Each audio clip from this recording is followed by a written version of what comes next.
To order. Council Hargis, would you do the blessing? Heavenly Father, we thank you for this day, and we ask you, Lord, just to guide us and direct us as we make the decisions based on what is best in the best interest of the Cherokee Nation and the Cherokee people. In Jesus' name we pray. Amen. Shelley, call the roll. Hoskin Jr. Here. David Walkinston. Honey. Jack Baker. Here. Joe Bird. Honey. Julia Coates. Jody Fishinghawk. Here. Janelle Fulbright. Present. Don Garvin. Frankie Hodges. Present. Tommy Corey Jordan. Present. Lee Keener. Dick Lay. Here. Curtis Snell. Here. David Thornton. Eric Allen Watts. Honey. We do have a quorum. You entertain a motion to approve the July 15th, 2013 minutes. Motion. Second. Council Hargis, second by Council Baker. All those in favor say aye. Aye. All opposed, same sign. Council Bird, you got a motion for me to add a couple of our new colleagues? Yes, I move that we add council member Buzzard and Janice to the Executive Finance Committee. Second. Second. All those in favor say aye. Aye. All opposed, same sign. Okay. All right. Madam Speaker? Yes, I would like to go ahead and ask the consideration, since we have a particularly long agenda, that we just have the departments submit the reports in writing this month. And to the extent you have to supplement those reports, just send those over to Shelley for distribution. Second. Okay. I think we'll just make that a direction. All right. I appreciate everyone's time, but we do have a long agenda today. All right. So we'll now move on to old business.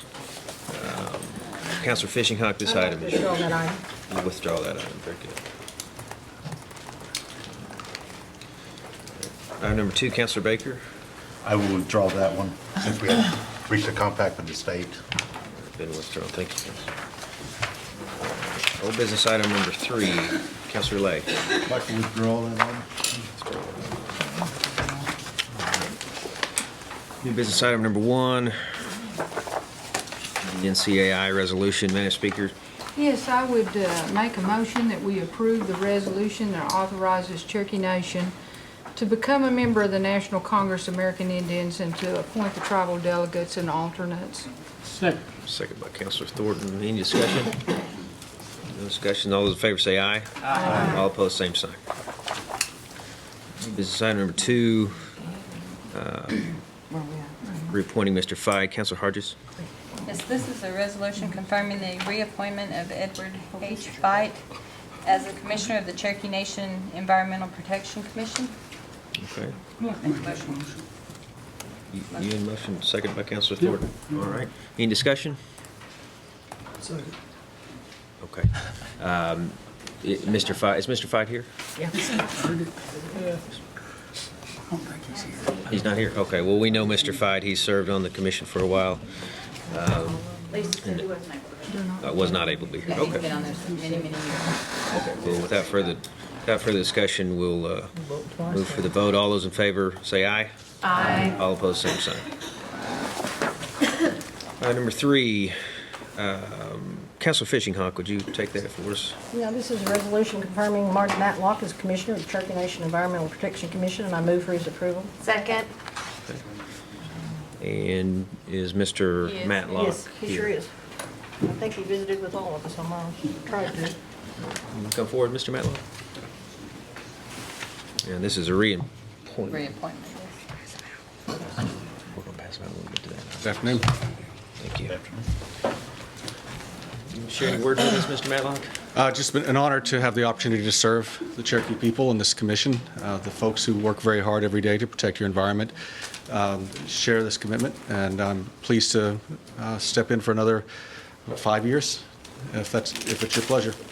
Very good. Any questions for Mr. Matlock? Councilor Cam Watts. Thank you, Mr. Chair. I just want to thank you for your service to the Cherokee Nation. It's my honor. Good. And Councilor same here, Mr. Matlock. Thank you for your service to the Cherokee Nation. Very good. Thank you, folks. All right, please do vote. All those in favor of the resolution say aye. Aye. All opposed, same sign. Congratulations, Mr. Matlock. Right. Item number 4, resolution nominating Mr. Cosby. Councilor Hodges, you take that? Yes, this is a resolution confirming the nomination of James L. Cosby as a board member of the Cherokee Nation Administrative Appeals Board. Can I make a motion? Second. A motion second by Madam Speaker. All right, is Mr. Cosby here?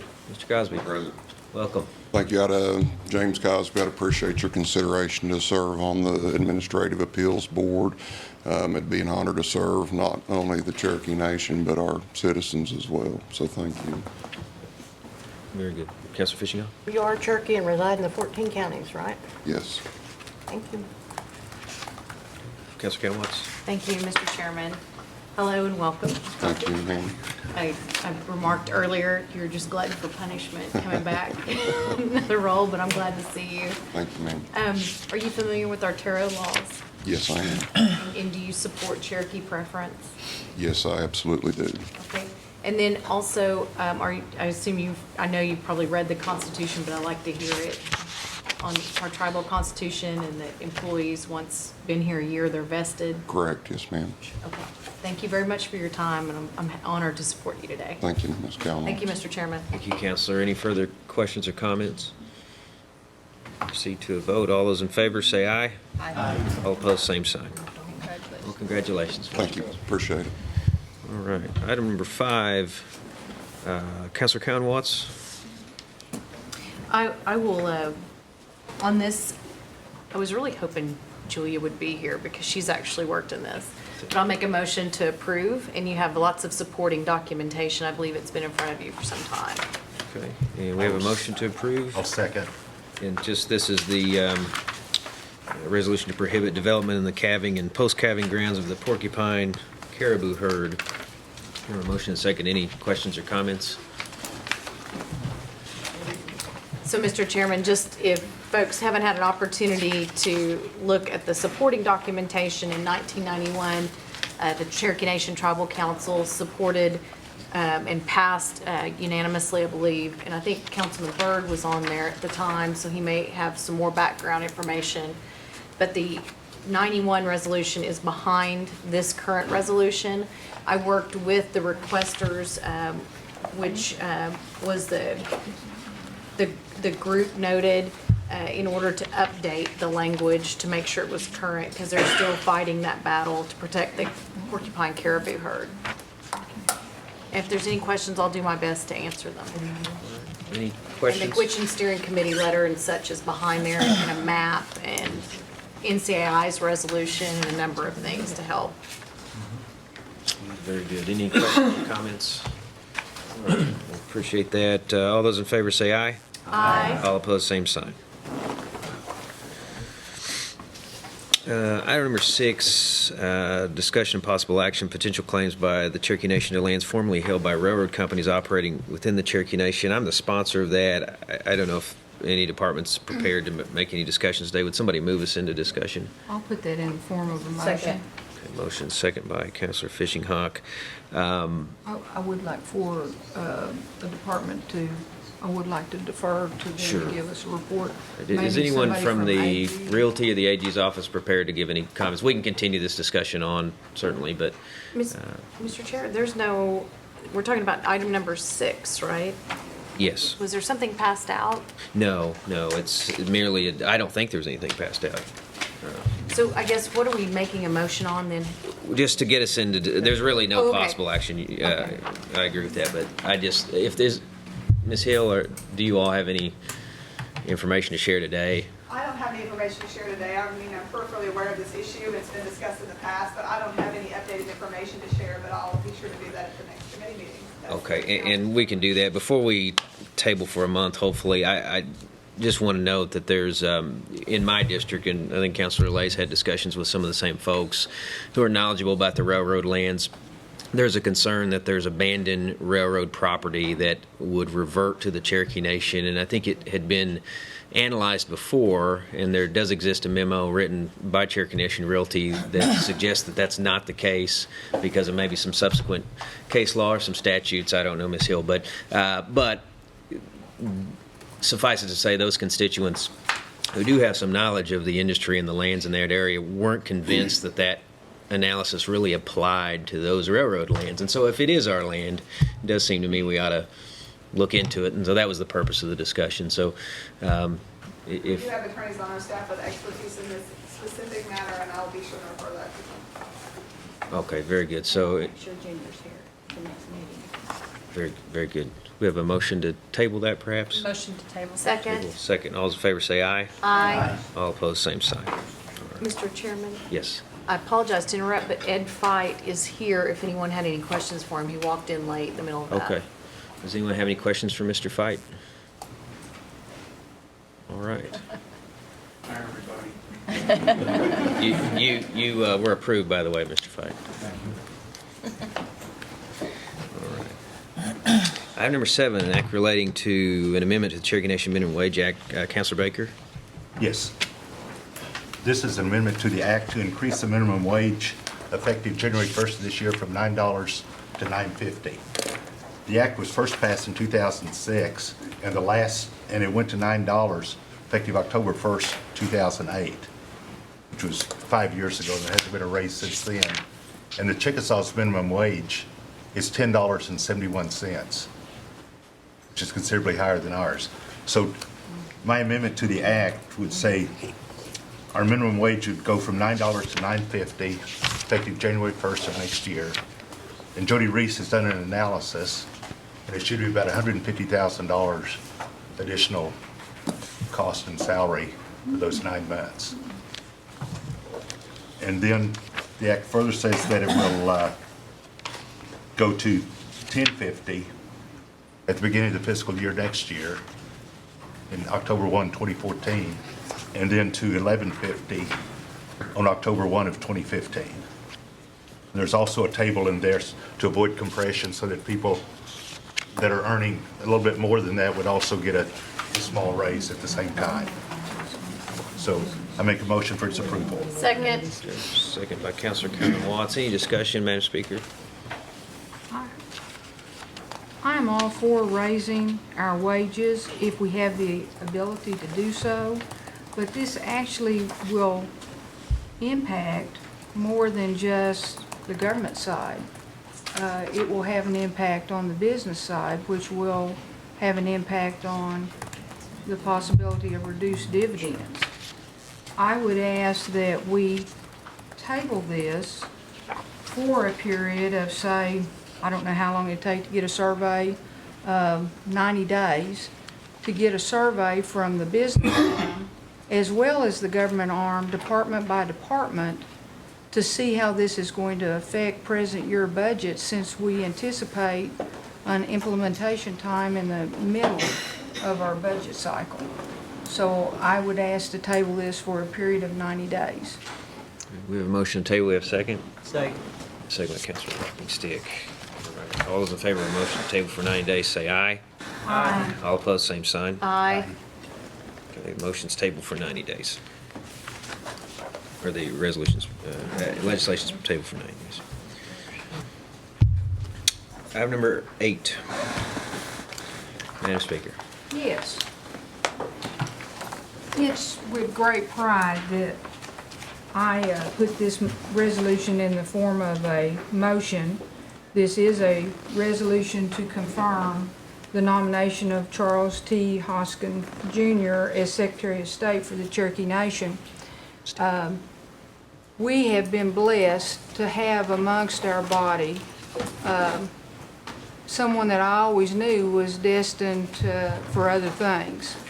I think all of us have realized that.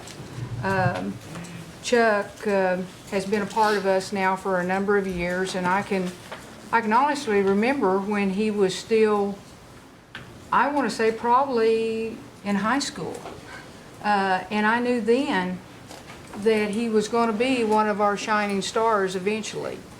I hate to lose him on this body. You all don't know how much I hate to lose him. As a deputy speaker, I've come to greatly depend on his calming hand, because many of you all know I can be a little hot-tempered at times. No. But Chuck was always one to be the calming voice. And while he'll be greatly missed on this body, I want him to have the opportunities at his age that I know will make us a better tribe. So with that, I would like to put this in the form of a motion. Second. Second by Hargis. Discussion. Councilor Ray. Thank you, Mr. Chairman, and I've known this young man since probably before high school. I'm gonna claim that on you, Tanya, a little bit. He's a fine young man. He's become a fine man and a fair man. And the position that he's going to go into needs fairness, number one, firmness, and a knowledge of what we do here. And he's certainly got all that. And he has my support 100%. And I hate to lose him. We're a good team up on the north end. It's a loss, and it can't be replaced, but we need him in this position. This position's been open too long, and I really appreciate him taking it on. Thank you. Thank you. Any other? Councilwoman Watts. Thank you, Mr. Chair. Hi. You're going to be in a different seat. Some of these nominees tell me this is maybe the nicest you're going to be to me for now on. Well, congratulations. Thank you. And I just have a few questions. I hadn't had a chance to visit with you. Okay. So I assume you will give up your full-time day job for this opportunity. That's correct. That's correct. I've worked for the National Labor Relations Board for 13 years. It's been a wonderful career that I really got into because I wanted to get into the law to help people, and you can really do that at the Labor Board. You can help working people, so I've enjoyed that. And it was one of the tougher parts of the decision to accept the nomination. But I'm ready to do it, and we'll give it up. Well, I have a few more questions. Will you be moving to Tahlequah or will you be commuting? I'll be commuting from Bonita to Tahlequah. Okay. Will your father continue in his role as chief of staff? I hope so. No, he will. He certainly will. In fact, he's here in the audience. Right there. My sister's here, too. Tell him to stand up. Amy. Yeah, you guess. Right. Yeah. So, yeah, certainly my father will continue in service. So what kind of conflict of interest do you anticipate, and how will you address those? Well, I don't anticipate any conflict. First of all, the conflicts under our laws arise when there is a supervisory position of a parent to a child, husband to a wife. Those are to be avoided under our statutes. And they'll be avoided here. The line of authority doesn't put the chief of staff over the secretary of state or vice versa. So that's the only conflict of interest that I see under our statutes. But to the extent that there's any, and this is true anytime, Counselor, whether I'm serving in this body or serving in the executive branch, if there arises something in my job as Secretary of State that is a conflict of interest, there's ways to recuse yourself. All of us as public officials have to be prepared to do that. I certainly am prepared to do it. So I haven't had a chance to review the Secretary of State Act before this all came barreling down. So could you describe the role, two different roles, and how they'll interact on a day-to-day basis, and how like our employees and our citizens expect those two roles to interact? Well, I think they expect the Secretary of State to deal with other tribes, deal with the state of Oklahoma, deal with the federal government, take on a number of executive functions, but I think they should be assured that the functions of the Chief of Staff and the functions of the Secretary of State won't conflict, and to the extent that there is a conflict, we would want to avoid that because it really wouldn't serve the interest of the Cherokee people, and it wouldn't even serve the interest of efficiency in the executive branch, so there will be distinct functions. So I guess from a personnel perspective, the Chief of Staff will take on day-to-day personnel matters, and the Secretary of State would not. It would be self-governance. Well, there's departments that are under the Secretary of State, but to the extent that there's any supervision of my work or supervision of my father's work, we wouldn't be supervising each other. And our able counsel has provided me with a organizational chart. I don't know, has this been passed out? Yeah, I haven't seen an organizational chart under this administration, so I don't know. Well, Gil make some copies. That would be helpful. Because people have questions, that's. But, you know, again, a conflict would arise insofar as my duties would conflict with my father's duties, and I just don't see that that's, as a practical matter, going to happen. But if there is a conflict, again, just for the sake of efficiency, we wouldn't want to be redundant. We wouldn't want personnel to not know who to answer to. Apart from the conflict of interest, which that's really not a conflict of interest, it's a lack of efficiency if you did that. The same would be true if the Secretary of State and the Chief of Staff were not related and there was some confusion within the organization as to who to answer to.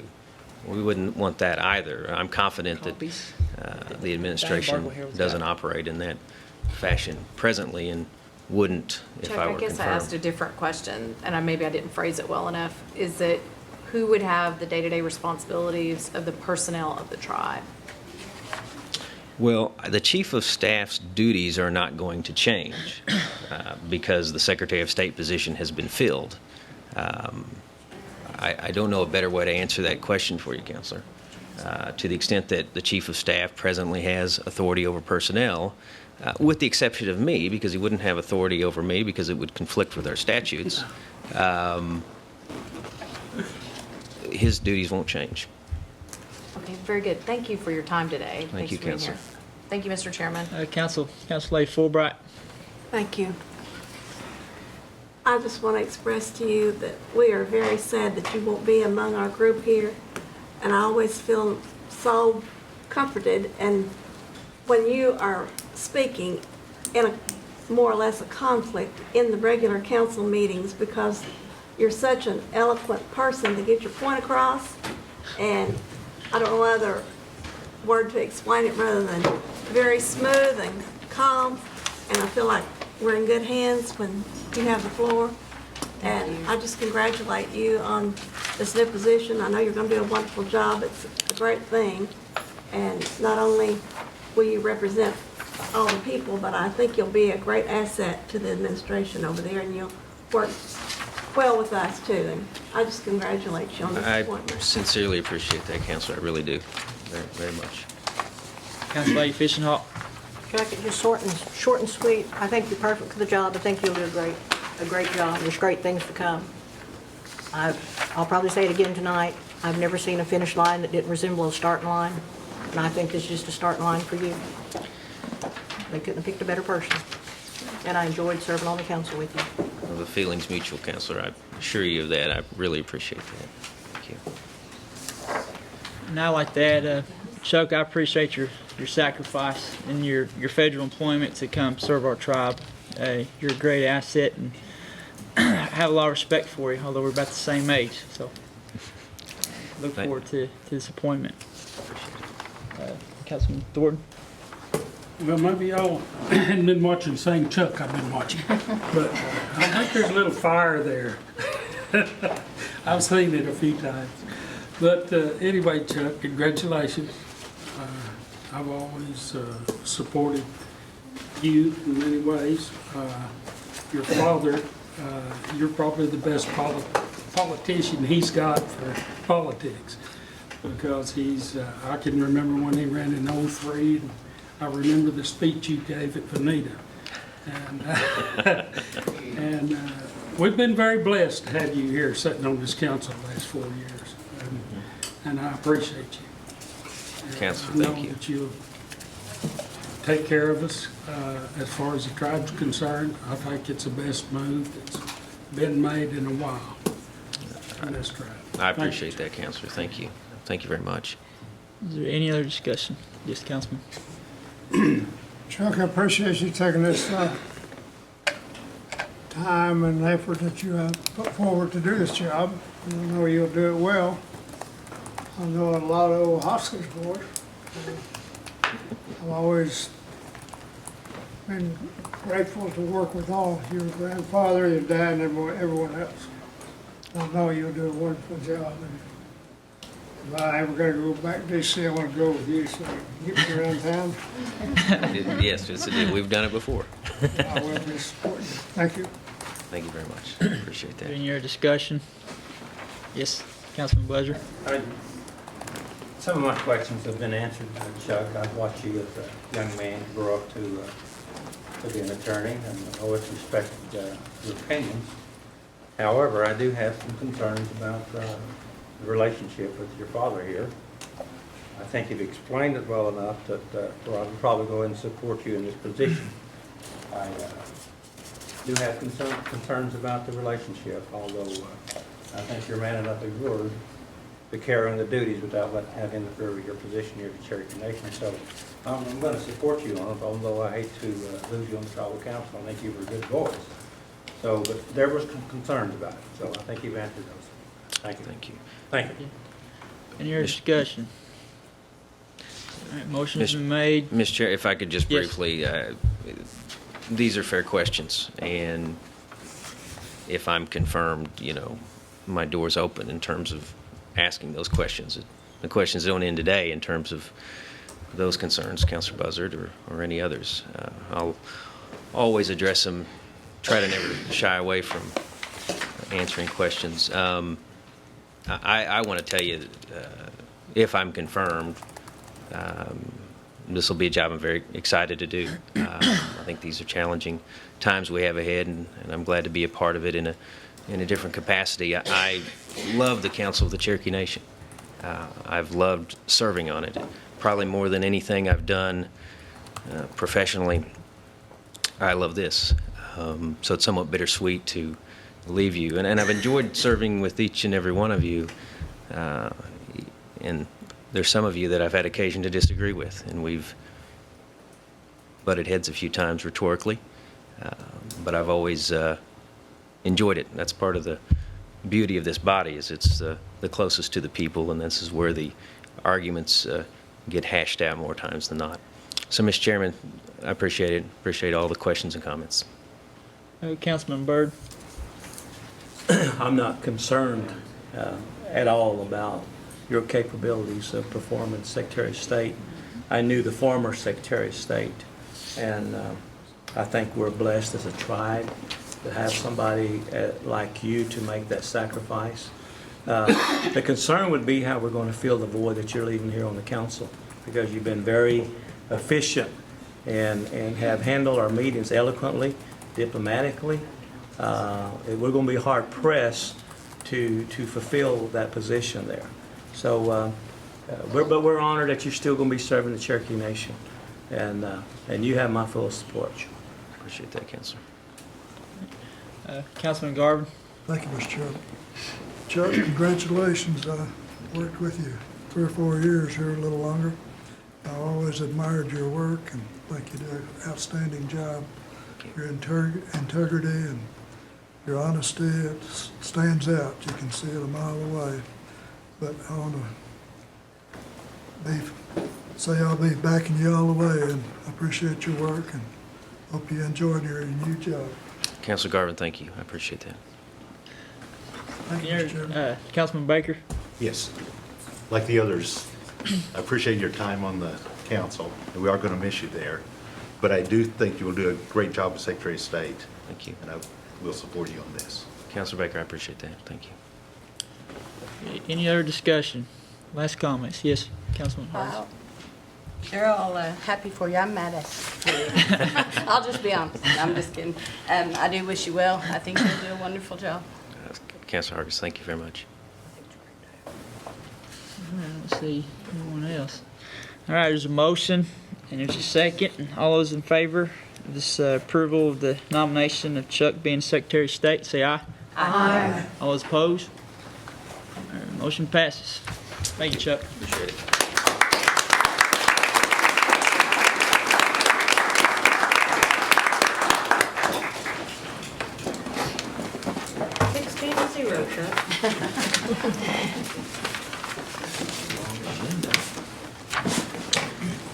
Brings us to item number 9. Madam Speaker. Yes, I would like to make a motion on item number 9 that Janelle Fulbright be elected to the Deputy Speaker position. Second. Second by Counselor Hargis. Any discussion?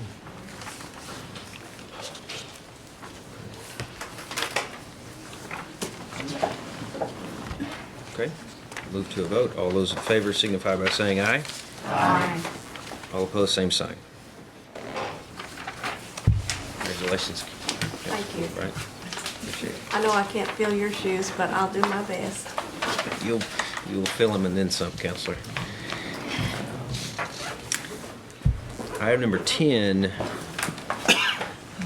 Madam Speaker, we have before us a resolution with a conspicuous blank in it. Would you make a Yes. motion to fill that I blank would in? like to make a motion for approval of a resolution establishing the date of October 12th for the special election to fill a vacancy for Mr. Hoskin's seat for District 11 of the Council of the Cherokee Nation.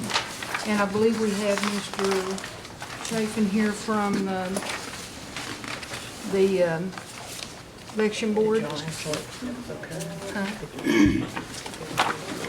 Speaker, you made the motion. I'll second. Counselor Hargis, second. Moving to this discussion. And councilors, before Mr. Chafin begins, a document's being passed out, proposed timeline for October, wait a minute, hold on a second, wait a minute, wait, I'm sorry. This one's the wrong one, sorry. Yeah. We collect these. Yeah, it didn't go any further on this side. Let me, Over there. Janice's hand. let's see actually, the one that says October 12th was correct. If there's extras down there, yeah, Counselor, would you pass those around?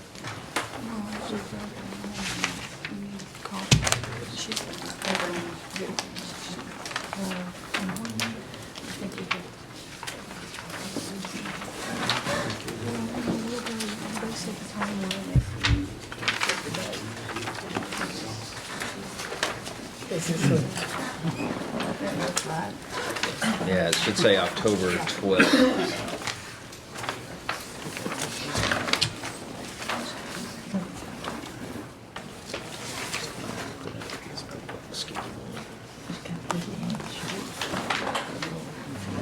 All right, Mr. Chafin?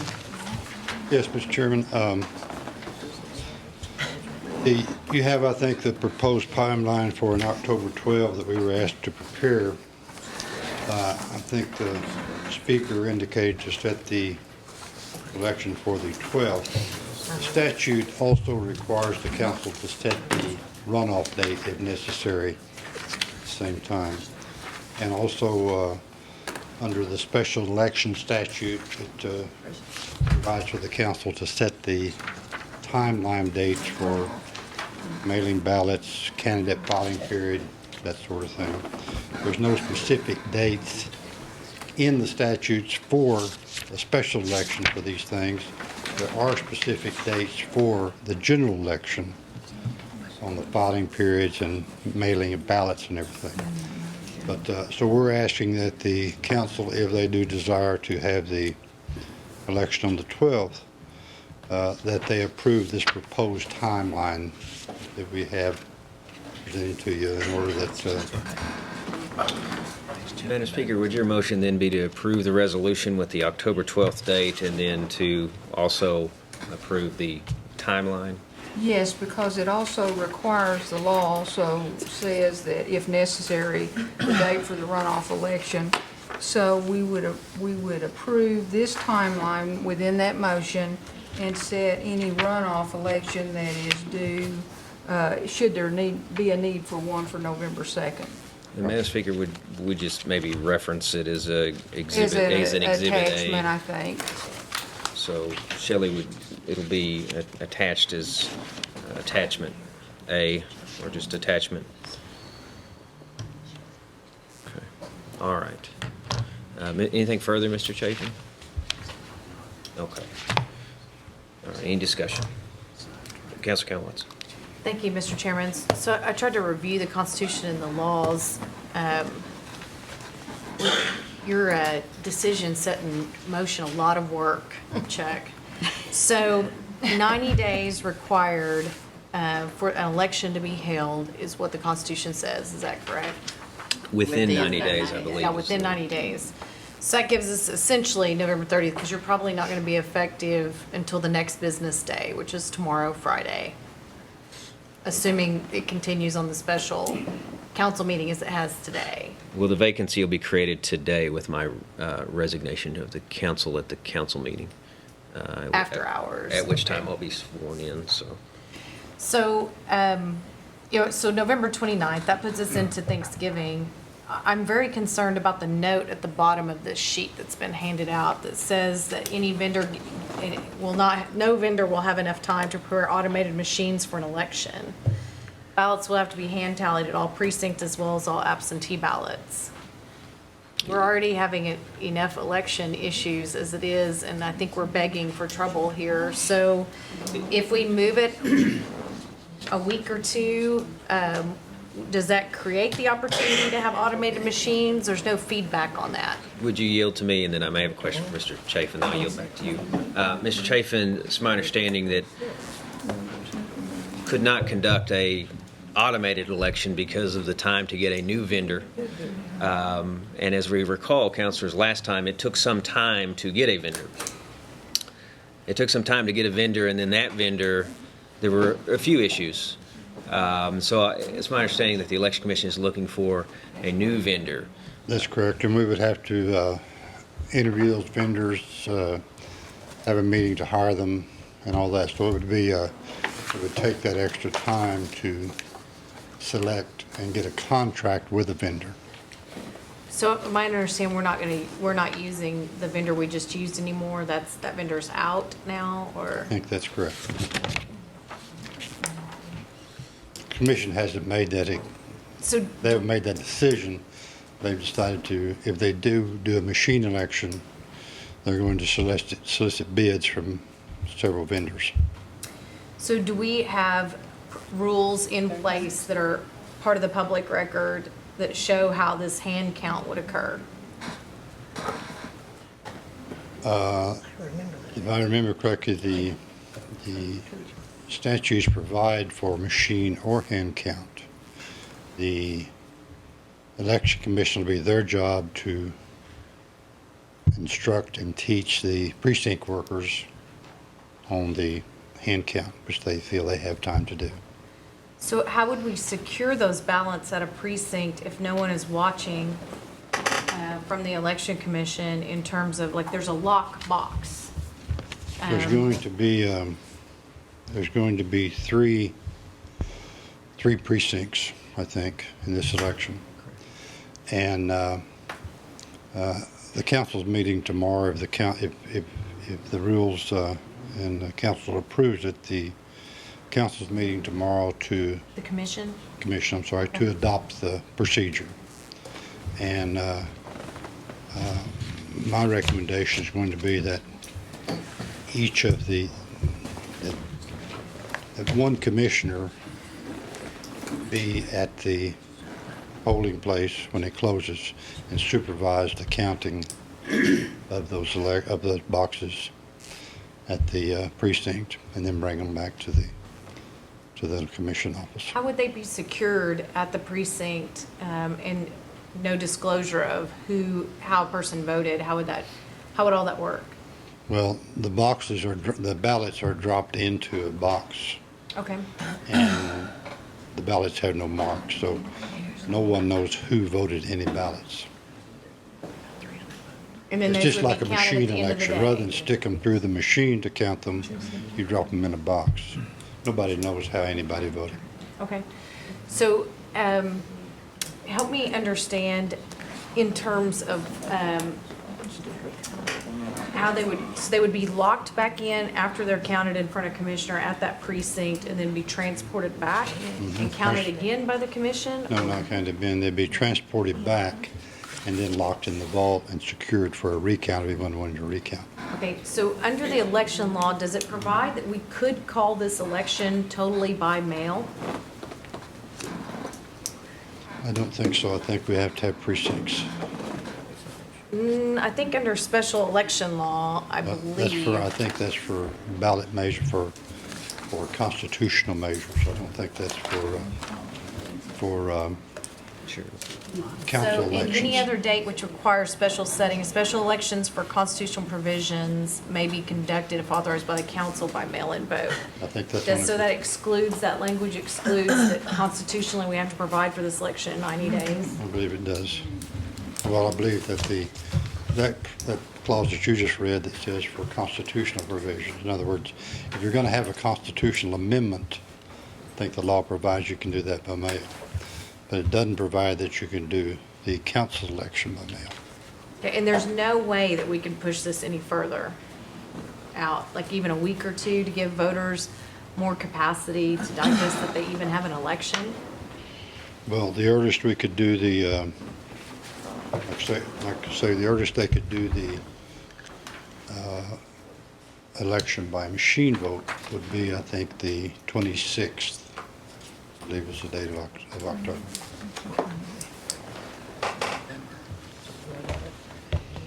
So that would be the general election was October 26th. So that pushes the November runoff, if there were a need for one, to November 16th. So it'd still meet the November 29th constitutional provisions, and we could have a machine election. I'm not sure of those days, but whatever they're. So 2 weeks, 2 additional weeks would provide for a machine election. I think that's correct. Mr. Chairman, I make a motion to amend and push the dates 2 weeks for the general election, October 26th, and the runoff election, November 16th, and anything that would be impacted would also be moved those 2 weeks. We have a motion, do we have a second? We have a second. Any discussion on the motion to change this to an October 26th election? Don't you have to vote on my motion first, since all she's doing is changing the date? She's making motion to amend. motion to amend your, Okay, okay. one, and Councilor Lay, you're on my list, but go ahead. I think we've had a motion to amend. I think sometimes I wonder, Mr. Chafin, please don't run off. Yeah, Thank you, please, sir. please take your. Sometimes I wonder if our hand count's not a better way to go anyway, but we have so many voters, we can't do it. And the election commission has released the former machine company, is that right, or what? Well, their contract with them is only through Through this the election. general and the runoff. And so Their would we contract not with use them them again, or, I'm not sure what I'm hearing you Well, we say. could use them, but we don't would want- have to have another contract, and the commission decided that they would prefer to have bids from other suppliers also if they do that. And why were they not satisfied with? I think that's a fair assessment. Thank you, sir. You may remember some of the things, machines broke down, absentee ballots made a little late, things like that the commission felt someone else might do a better job. Thank you, Councilor Lay. We've got Councilor Walking Stick next. Mr. Chafin, how many votes did what came out of Chuck's district? I mean, I know he ran unopposed last time, but the time before that. I think they told me that there was about 1,900 registered voters. 1900. It's 1977. Okay, 1970. So turnout, we figure 50% would be a big turnout, probably closer to 30 or 40, maybe 40. And so you're talking about maybe 500 or 600 votes or 700 votes. That's what you guys are anticipating, about 500-600 votes? 500 to 700 votes, I'd say. Okay. And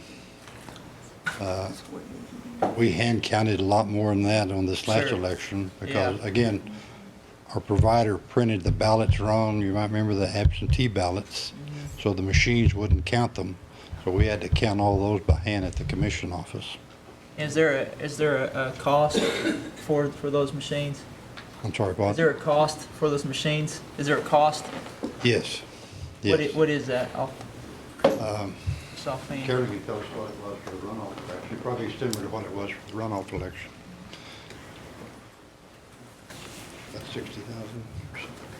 I don't exactly have the amount for the cost of the runoff election on the machines because those machines were actually included in the first, in the payment that we made on the entire election. Part of the runoff was included in that amount. We have been in touch with some vendors, just trying to prepare and get some ideas, and we have found that if we purchase that we can, with one company that we've looked at, we can lease a machine for approximately $4,500 for an entire election. Or we can purchase a machine for anywhere between $5,000 to $6,000. And so there is that capability to do that. I know that you all, some of you all have expressed your desire for us to run our own elections. That is a goal of ours, and that's what we're working toward. That would be a start toward that, should you choose to go that route. We've also been in touch with a vendor that could print the ballots and the materials that we need and get those to us fairly quickly. And then we would send those out of our office, and then we would not have a need for an election vendor per se, and that would be with the hand count. But we would have the opportunity to have the ballots printed, gotten to us in a sufficient amount of time, and get those out to people. So, you know, with those two options there are two different things to look at in going two different routes on the election. And that was why we presented the two timelines for the 12th with the hand count, because that is a very doable thing, or the 26th with a machine count. Okay, thank you. Thank you, Chair. Thank you, Counselor. Counselor Coates. Yes, thank you. We may have a sense that doing hand counts are better, but there's actually a lot of empirical data out there about exactly this point, and over and over and over it indicates that the electronic counts are far more accurate than hand counts are, and I think that we've seen that in our own elections, particularly in 2011, where we had, I think, 3 recounts in one race, and we saw 2 of them that were pretty close and one of them that was way off. So, you know, it can happen, and it does happen, and it has happened to us, and I'm extremely concerned about the process. I mean, I think that we've got so much discontent over our elections at this point that it would behoove all of us to run an election as cleanly as possible. And I'm not saying that it hasn't been the case, but there's certainly a public perception sometimes that things haven't been done well. And so I think we really need to be very, very diligent to do things, you know, as to the best that we can, and all of the data out there supports that the electronic tallying of votes is the far more accurate way to do this. I also support the pushing back of the dates for 2 weeks, because when we look at voter registration and absentee ballot request opens, this is only about 10 days away, I think, and then it closes within a week after that. That's a very, very short window of time to be able to, for people to understand that there's an election taking place here, and to be able to register to vote. Likewise, the candidate filing period is only 2 days, and it's next week. And again, to be able to have people understand that something like this is taking place, I can't see what the advantage to doing this in such a quick timeline is. I think it benefits our citizens to take the extra 2 weeks. I think it benefits the election process to take the extra 2 weeks. We're still well in time. We still, you know, are within almost 2 weeks of the final 90 days, even if we push it back to November 16th for a runoff date. And I just can't see the downside to just taking it a little bit more slowly, giving our citizens a chance to catch up with what we're doing here. Thank you. Thank you, Counselor. Madam Speaker. Yes, now, Mr. Chafin, did I understand from Ms. Allen, we're probably talking an extra $20,000 to $25,000 if we have to get the machines in here again? I think that's a fair assessment, fair number. And One thing I might say with regard to the accuracy of the recount of the machines, we had a recount in this last election, and there were numerous ballots that were counted by him because the machines wouldn't read them. And that recount, I might add, for the commission came out exactly as it was in the previous count. So I have no doubt that this commission will get an accurate count, and if there is a recount, it'll be very close to what the person was. But to answer your question, yes, there will be more expense for that. Now, the commission is looking in the future for the next general election to being able to provide their own machines and conduct the election with machines, and to eliminate the service provider. And as to the issue of candidates knowing, I understand there was 3 candidates, proposed candidates in the parade yesterday at Bonita. So I think the word is out already. So I would suggest to the body, let's get this done as quickly as possible. They have indicated with a timeline that they have the ability to do it. I remember that you all in this last election did hand count several hundreds, probably equal to what this election is going to be. I believe it was in excess of 700 that we had counted. Well, then it'll probably be more than this election generates. You've already hand counted in at least one election, and that resulted in the court saying how fine a job they had done because they were exactly, the numbers were exactly right. So I just suggest to you, everyone already knows up in his area that there's going to be an election. They were in the parade yesterday. If you didn't know and you were standing on the sidelines, then you might have jumped in at the end of the parade. We only counted at least 3. I would suggest to you, let's vote down this 26th amendment, and let's go with this October 12th with the timeline that they proposed. Thank you. Thank you, Madam Speaker. Councilor Fishing Hawk. Yeah, I was just going to ask Harvey, when you start going into the holiday season, how does it affect voter turnout? I know it has to have a negative effect on it. It only could. I don't know, we've never had an election, I think, during the holiday season. Well, I politic through November, December, and it's harder than heck to get people out there to vote. They're not interested. When you knock on their door to interrupt their family time, they are not happy at all. The other thing I was going to ask Dick or Chuck, since it's up there where you all know more about than I do, what do you all think the voter turnout will be? Yield to Councilman Lay. I heard the figure 700. I think that, I would guess, if that sounds a little heavy to me, because this is a non-chief, one-time replacement of Councilor Hoskin. And I'm looking more like 3 to 5, maybe 5. I can't disagree with that, Councilor. Councilor. Mr. Chairman, can I have just one more comment? Certainly, Mr. Chair. The Election Commission, of course, the council is the statute, the Constitution says the council is the one that sets the election. The Election Commission has simply provided the information of what we can do on the 2 various methods of hand count or machine count, and we'll be happy with whichever one you all select. Thank you. You still have the floor, Councilor. What is the preference of the Election Commission? The purpose? The preference. Preference. I think they'd like to get it over as soon as possible. They thought they were through. No, I mean as far as hand counting and machine counting. Oh, they don't have a preference. Okay. Okay, thank you. Thank you, Councilor. Councilor Lay. I think some of my questions have been answered. Can we expand that candidate filing period, or is that set by, and I don't know who to ask that question of. Mr. Chafin.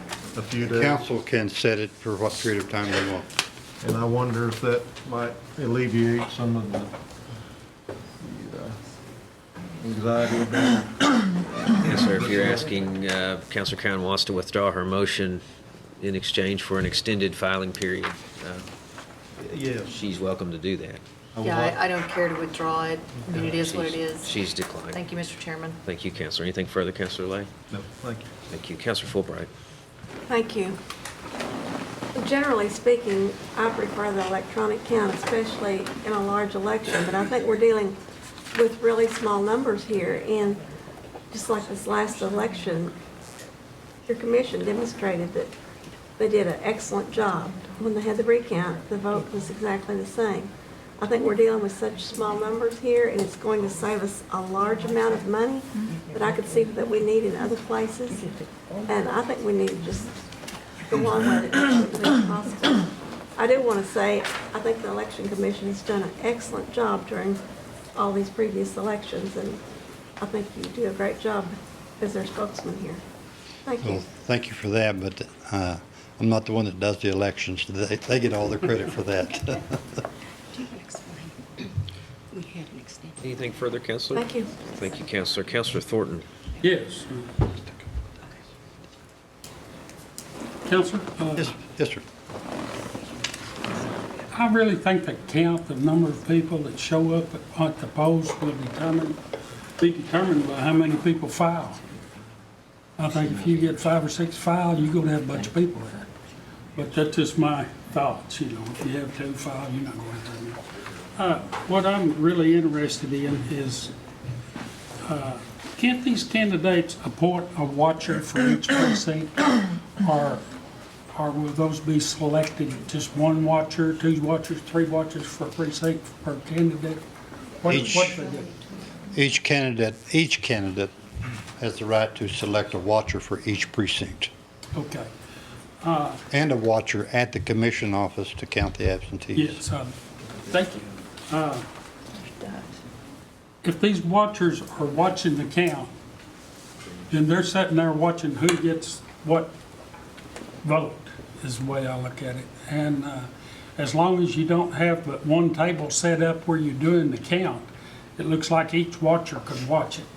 So I think it's going to be pretty fair if they do it that way. That is the purpose of watchers. Okay, that's what I want to know. Thank you. Thank you, Counselor Thornton. Counselor Garvin. Yes, I was concerned about the footnote originally, but after all this discussion, kind of brought back a lot of memories of what happened this summer. But we're real fortunate to have a good, excellent election commission. I understand we're going to lose one, but they do an excellent job. And being a former basketball coach, you're supposed to shoot layups with either hand. And I think they can go with the machine or they can do it by hand. They can go both ways equally well. And I strongly think that we'll have a fair election. And in fact, I thought so before my election even started. I didn't have any watchers. I trusted them to do their own watching. So, but everybody has their own opinion. But I think we'll have a fair election, and they don't have a choice, preference. Wasn't that the answer to someone's question? But I don't want to rush it either, so I just would like to leave it up to the election commission. Thank you, Mr. Chairman. Thank you, Counselor. Counselor Buzzard. Well, I'm concerned about the perception of the count by hand, and we all know that the electronic count is probably the best. I feel like Ms. Fulbright made a good point a while ago that we'd like to have electronic count, and I'd like to have an electronic count also. But I guess my thought of it is, you know, we have election commission that can do the count by hand or with a machine. And I heard Mr. Chapin say a while ago that we're looking at buying a machine. Why don't we buy a machine in the meantime and then do the count by hand and then run it through the machine? Do you have enough time to buy a machine?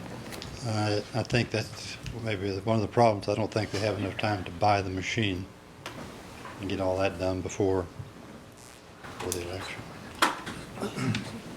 But I think the electronic count is probably more accurate, and probably the people out in the general public would probably be more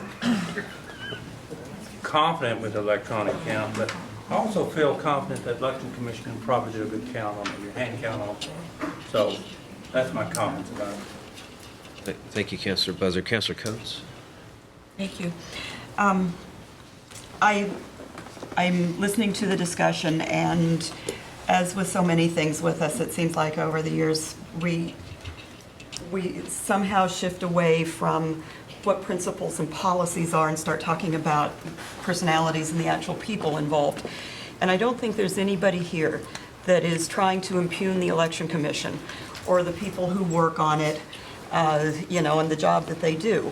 If people are hearing that in my statements or anyone else's statements, I think that's kind of reading between the lines and not reading accurately, perhaps.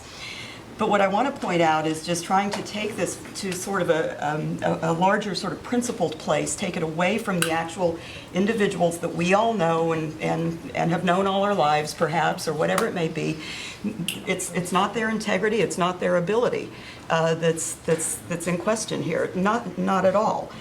But there are principles here that I think that we need to be looking at and we need to start establishing. Because we can anticipate that these special elections, these small special elections, are going to be coming up again and again and again, especially when we have a situation where about half of this body can run for an office during the Chiefs race years without having to relinquish their seat first.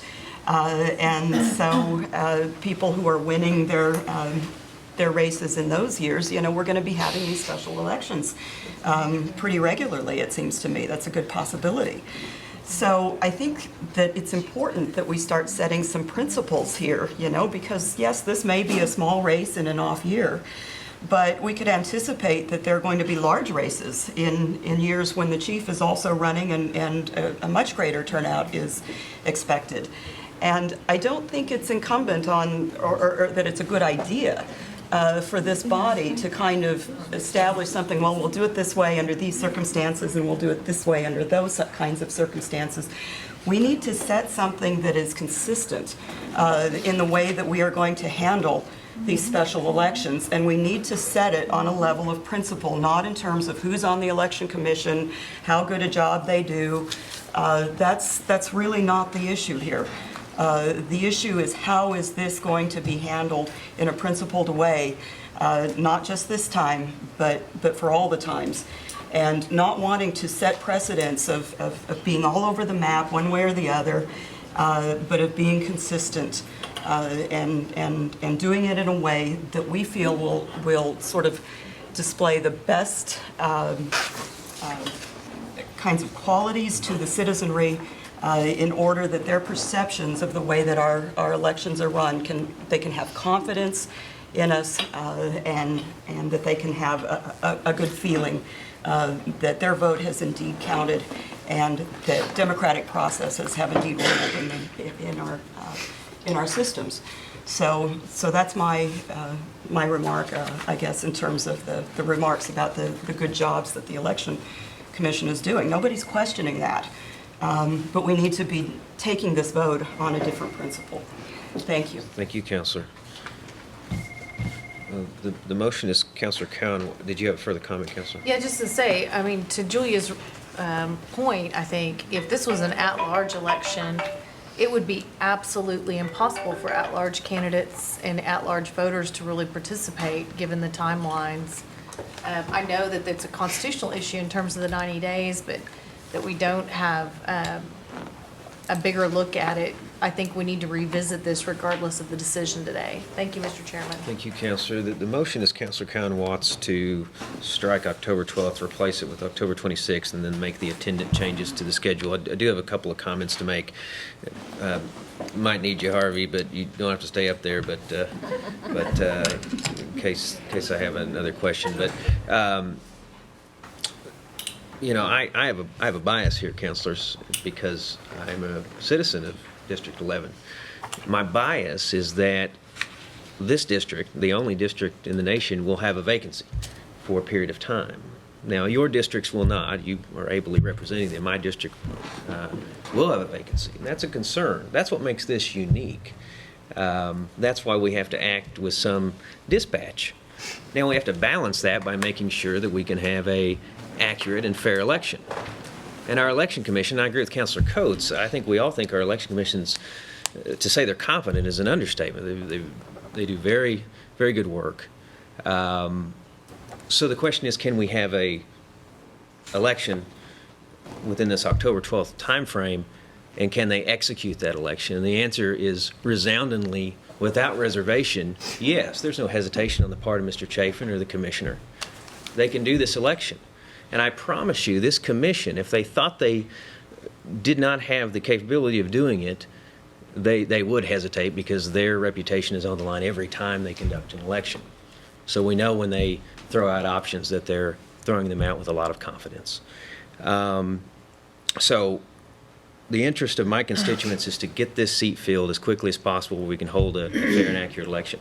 Now, with respect to standards, I appreciate Councilor Coates pointing that out, but the fact of the matter is there are standards, because the statute says that you can do a manual election.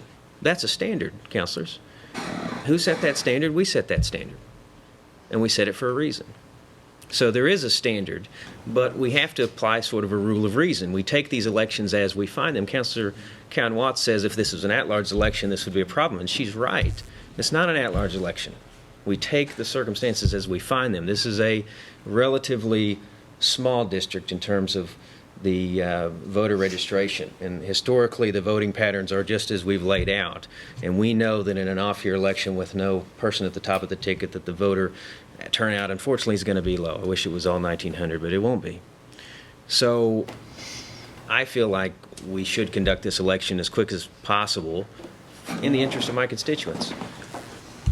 Now, with respect to the accuracy, I've seen some of these studies that I think Councilor Coates is talking about, and she's right. In these large elections where you have multiple precincts, large number of precincts, large number of ballots with lots of hands on these ballots, invariably there's going to be inaccuracies. But I think she would concede that as you shrink the number of ballots and shrink the locations, the risk of inaccuracy is lower. And of course, we already have built-in safety measures for recounts, and we have the watchers, as Councilor Thornton pointed out.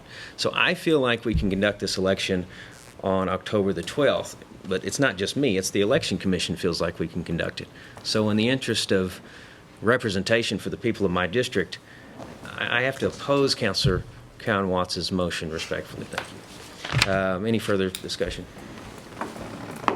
Question. All right, this is a vote on Councilor Cowan-Watts'. I think we have to also designate under the law the swearing-in date. Is that not a requirement? I think, yeah, and our attorney points out that the runoff would affect that. One thing we do have time that we don't have to rush on is we could set a swearing-in date in this interim period. So it's a good point, but I think we can take care of it. Any further discussion on Councilor Cowan-Watts' motion? Okay. Just a point of clarification, a no vote on this motion puts us back to considering the original date of October 12th. A no votes puts us back on your main motion for October the 12th. All those in favor of Councilor Cowan-Watts' motion say aye. Aye. All opposed, same sign. Aye. We'll do a roll call.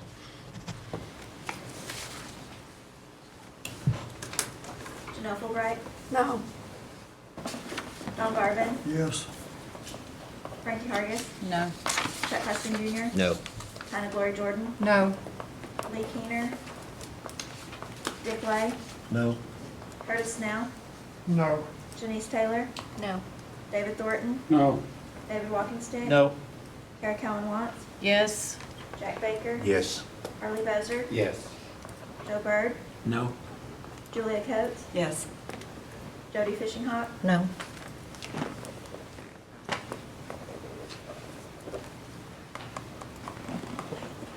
we have 5 yes and 11 no. Okay, so Councilor Cowan-Watts' motion fails. We're back to the main motion. Thank you, Madam- Mr. Chairman.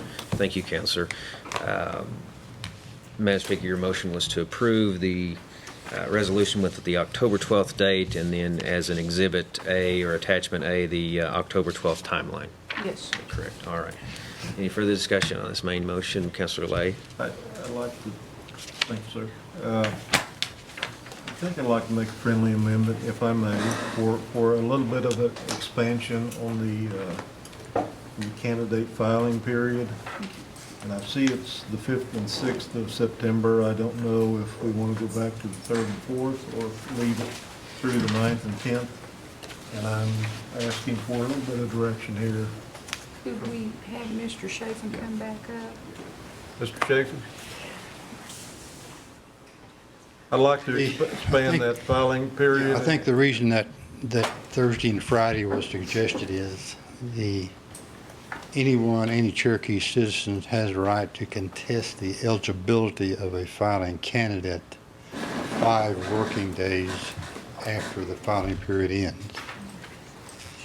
So if you have it for Monday, Tuesday of the following week, then that pushes it up another over the weekend.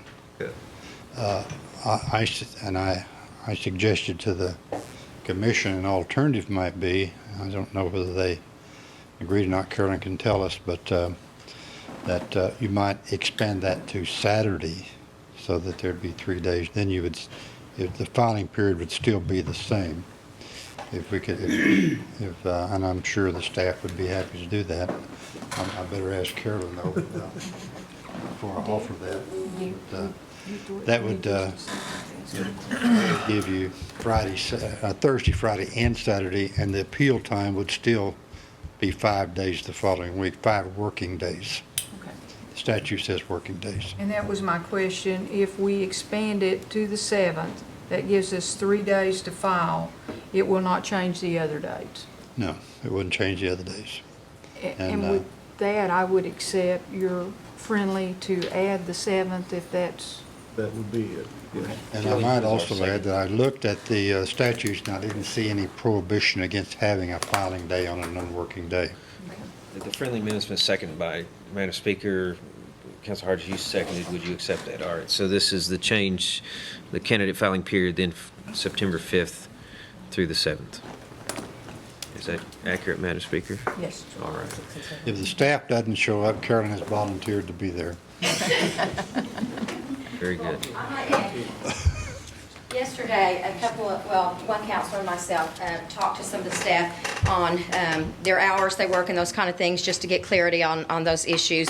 And the staff had voiced to us that during election time, they know that there are extra hours they may work, or that they may be working late or on Saturdays or something. So that has been addressed with them. So they are aware of that and voiced that, yes, that was something they are used to doing during election cycles. So. Thank you, Commissioner. Councilor Ken Watts, did you have a comment or question? I don't know if this is reasonable or not, but I'll offer it as a friendly that a marshal be at each of the 3 precincts the entire time and escort the ballots from the precinct back to the Election Commission. Maybe we could ask Mr. Chafin what the typical procedure is for securing ballots and taking them back. Commission, we would welcome that. In fact, we have asked the marshals to be at the office when they bring the boxes in, to go with us to the post office and pick up the ballots and all that stuff. So we would welcome that, and we might ask a little help from the commission to request, or from the council, to make the marshals available. We've not always been real successful at having someone available sometimes, but we would certainly, I think that'd be a great idea. And Counselor, I wonder if you'd be satisfied, since we have the commission's attorney and a commissioner in here, since it's sort of their purview to arrange these elections, if we'd be confident that they could reach out to the Marshal Service, and if those arrangements can be made, they can be made, rather than to dictate it in the resolution. If it's provided as the status update in writing to us, part of the public record. Yes. You could get back to us and report your success in getting the Marshal Service to agree. Yes. Okay, thank you. Mr. Chafin, could the Election Commission change their rules of procedure to add that so that a marshal would be there for company to be at the Yes. precinct? And that would be a conversation we can have, and that might address it.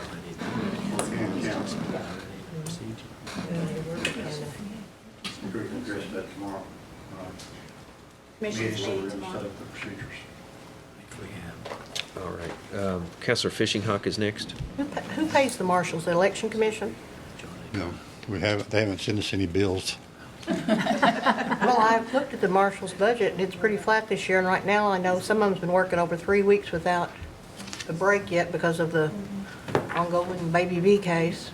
So you might need to look in your budget to pay them and get with Shannon on that. I'm sure And my that other wouldn't be- question is, I'm like, sure we that only wouldn't have be a less than problem. 30. We only have less than 30 marshals. At regular elections, are we going to do this? Because at regular elections, how many precincts do we have? My recommendation to the commission would be to put that provision in for special elections, for this special election, as a part of the procedures for it. And as far as the next general election, that'd be something the council could address in legislation if they felt that was necessary. Okay. Thank you, Councilor. Councilor Coates? Thank you. I'm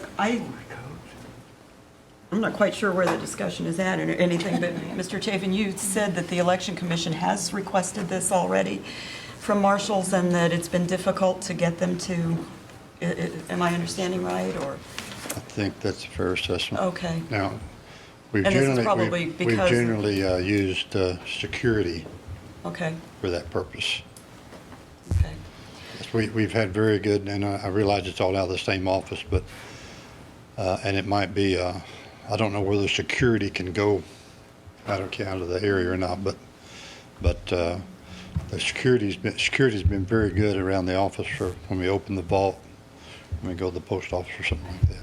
Okay, so it would be a fair statement to say, and, you know, to the suggestion that that this be done as part of the Election Commission's codes or policies, to make that request, it would be fair to say that that request has been made and it hasn't necessarily resulted in marshals being present. Not and- always marshals, security. Right, usually. but not marshals, right, Not always marshals. yeah. Yeah, So- for the record, I just want to make sure that, that we're not understanding that the marshals have not been there when we've asked them. It may have been security that came in place of the marshals. We have worked very closely with Shannon Buell, and he has made those assignments as to who would come out most of the time. It has been security that has come and worked with us. Whenever we've gone to get the ballots, the marshals have escorted us there and back. At some precincts, when we did have marshals go to some of the larger precincts in the last election, it was marshals that went. So we've left that up to the discretion of Shannon Buell. And so I just want you to understand that it's not been that we've asked marshals not to come. Somebody has come, right. but it may have been security as opposed to marshals. I'm not So- saying you asked Okay. marshals I not to just wanted to come. make I'm sure saying we were that you clear on asked that, 'cause- marshals to come and maybe you got security instead. Yes. But would you say that in every instance when you have requested this, that either marshal or a member of security has Yes, has that been is present on correct. every They time have- you've requested? That's Okay. correct. They have worked very well with us. But Okay. there are certain things, I think, that under their direction from Shannon Buell is that there are certain things that he has directed the marshals to do and different details for security, and that's what we have found. So sometimes we called a marshal and they've directed us to security, and so someone has always responded Okay. to our requests, though. So Mr. Chafin, when you say that that the Election Commission would welcome this, so essentially is the feeling that in fact this is already happening, either a marshal or security is Yes, I already think there, so. in the last election, marshals were, the commission requested that the marshals be at some of the larger precincts where the crowds were large. And then we also, I think, at some of the precincts where something arose or a question arose or something, we'd send the marshals over there. Okay, so this is something that is already happening and we would anticipate will happen in this special election as well. Well, the Okay. question I raised, I don't know if, under the marshal's rules office, whether or not they can send security to out of the county or not. I don't know where they're limited to the complex area. Okay. Thank you. It may Thank be you. that we would have to have marshals if they went up there. I don't know. Okay. Thank you, Councilor. All right. So we're back to the main motion with the friendly amendment, candidate filing period September 5th through the 7th. This is a resolution. All those in favor say aye. Aye. All opposed, same sign. All right, it passes.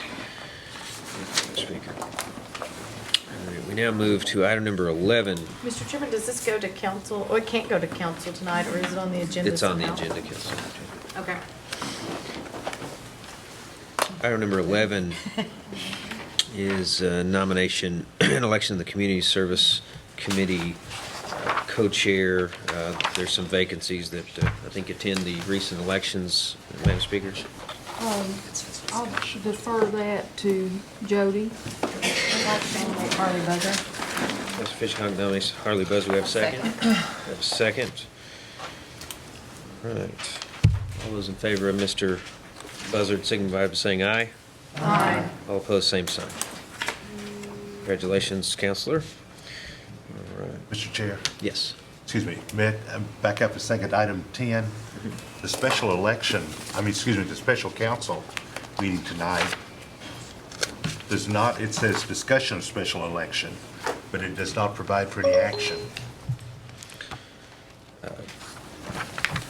My interpretation of that is that we are to act on a special election that we passed at this Rules Committee meeting. So I suppose that'll be a ruling from Madam Speaker tonight if that issue's raised, and in whatever other form you'd like to raise it in. Okay. Well, I just want to point it out. I'm not. Understood. Thank you, Counselor. All right, item number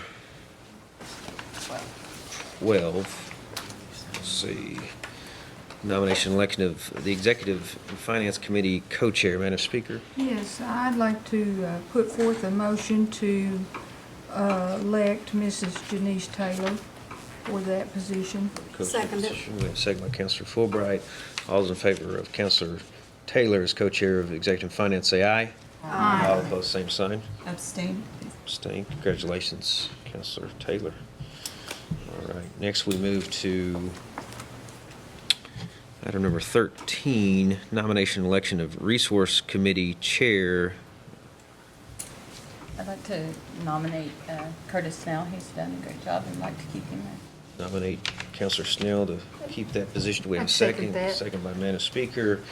All those in favor of Counselor Snell, say aye. Aye. Aye. All opposed, same sign. Abstain. Abstain. All right. Move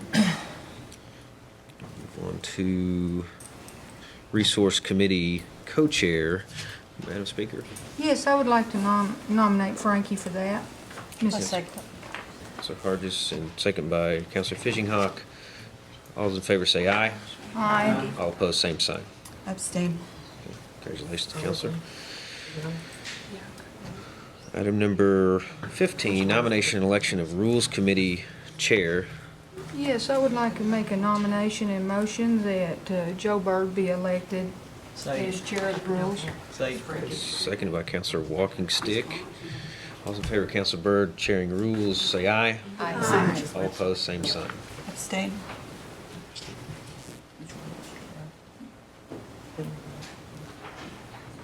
Congratulations, Counselor. All right. Item number 16, nomination election of Education Culture Committee Chair. Madam Speaker. Yes, I would like to nominate David Walkenstick for that position. Second it. Second by Counselor Fulbright. All those in favor of Counselor Walking Stick say aye. Aye. All opposed, same sign. Abstain. Congratulations, Counselor. Thank you, Mr. Chair. All right. Item number 18, nomination election of counselor to an open seat on the CNB Advisory Board. Madam Speaker. Oh, I apologize. Number 17. Yeah, the co-chair. My apologies, Counselors. 17, nomination election of Education and Culture Committee co-chair. Madam Speaker. Yes, I would like to nominate Mr. Garvin. Second. Second by Counselor Fulbright. All those in favor of Mr. Garvin as co-chair, Education Committee, say aye. Aye. All opposed, same sign. Congratulations, Counselor. Item number 18 now, nomination election of a counselor to an open seat on the CNB Advisory Board. Speaker. Oh, I'm sorry. Counselor Fishinghawk. I'd like to make a motion for David Thornton. Second. Counselor Thornton. All right. Let's see. All those in favor say aye. Aye. All opposed, same sign. Congratulations, Counselor. All right. Number 19, nomination election of counselors to open seats on the advisory board of the Housing Authority of the Cherokee Nation. Madam Speaker. For the first seat, I would like to nominate David Walkenstick. Second. Second by Counselor Hargis. All those in favor of Counselor Walking-Stick say aye. Aye. All opposed, same sign. All right. Madam Speaker, you have a motion for the second seat.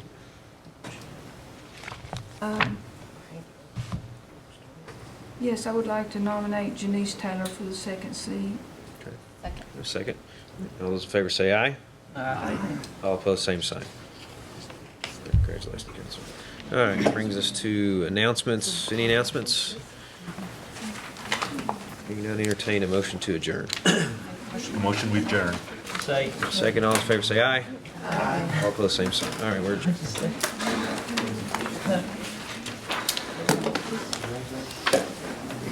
I don't think we got anything on us from that gravy yet this morning. That gravy stain.